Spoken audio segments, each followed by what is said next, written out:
अनेक बीमारियां इस चक्र के खराबी से होते हैं।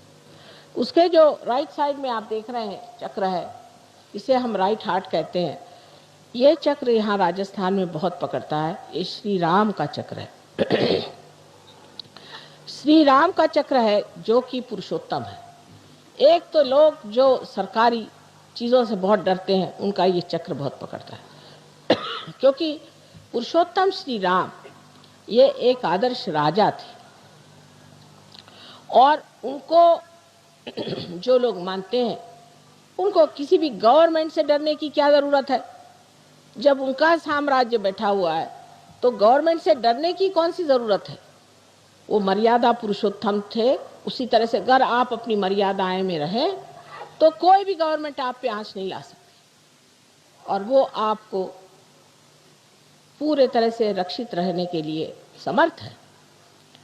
इस चक्र को पकड़ने से मनुष्य को आस्मा की बीमारी हो जाती है। अब ये चक्र है पिता का, क्योंकि श्री रामचंद्र जी हमारे पिता स्वरूप है। ये पिता का है। अगर किसी पिता का अपने बच्चे से बिगाड़ हो गया, या किसी बच्चे का अपने पिता से बिगाड़ हो गया, या किसी तरह से पिता का जो स्थान है वो रिक्त हो जाए, जैसे कि बचपन में ही पिता की मृत्यु हो जाए, या पिता के तरफ से कोई तरह भी तकलीफ हो, या पिता बच्चे को उच्छृंखल बना रहा है, उसको बुरे रास्ते पर डाल रहा है, तब ये चक्र पकड़ता है। उससे आपके अंदर अस्थमा की बीमारी हो जाती है। ये बीमारी ठीक हो सकती है, लेकिन इसका ये मतलब नहीं कि आप सब अस्थमा वालों को मेरे पास लाइए।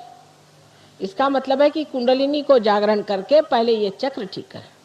जैसे कुंडलिनी जब उठती है तो किसी किसी की इतनी सुंदर कुंडलिनी होती है कि एक क्षण में उठकर जम जाती, और उसके बाद उनको कोई बीमारी ही नहीं आती। एक तो ये हुए।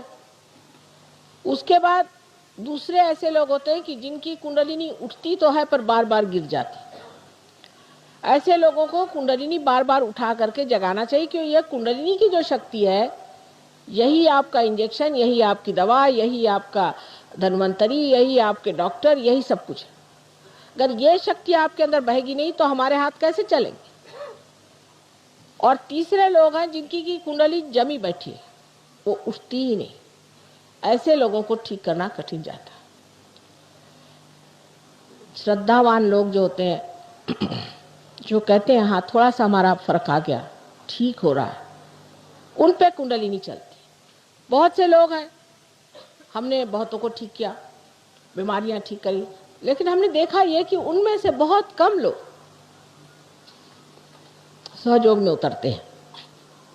आपको सोचना चाहिए कि परमात्मा जो है वो भी समझदार है, और ऐसे दीप क्यों जलाए जो प्रकाश न दे। ऐसे दीप को जला के फायदा क्या, समय बर्बाद करके, कि जो सिर्फ अपनी तंदुरुस्ती ठीक करने आते हैं। ऐसे बहुत से पहलवान भी हैं जो मेरे पास आते हैं कि माँ हमें शांति दो। क्या तंदुरुस्ती ठीक होने से सब कुछ हो जाएगा? फिर एक चक्र ठीक होगा, फिर दूसरा खराब होगा। आज एक बीमारी होगी, फिर कल दूसरी होगी। रात दिन मैं क्या यही करती रहूं? एक तो पूर्व पुण्याई भी चाहिए और नम्रता भी चाहिए। बहुत से लोग ऐसा भी सोचते हैं कि जब वो सहज योग में आते हैं तो हमारे ऊपर वो उपकार करे जा रहे हैं। ये नहीं समझते कि हमारा ये अहोभाग्य कि आज हम आए, हमारी कुंडलिनी जागृत हुई और हमने इसे प्राप्त किया। जब मनुष्य ये समझ लेता है तभी परमात्मा उसे स्वीकार करते हैं, न कि अहंकारी मनुष्य को कि हाँ भाई हम तो खास करके इसीलिए आए, जैसे कि आप हमारे ऊपर उपकार कर रहे हैं। उपकार परमात्मा का हमारे ऊपर है।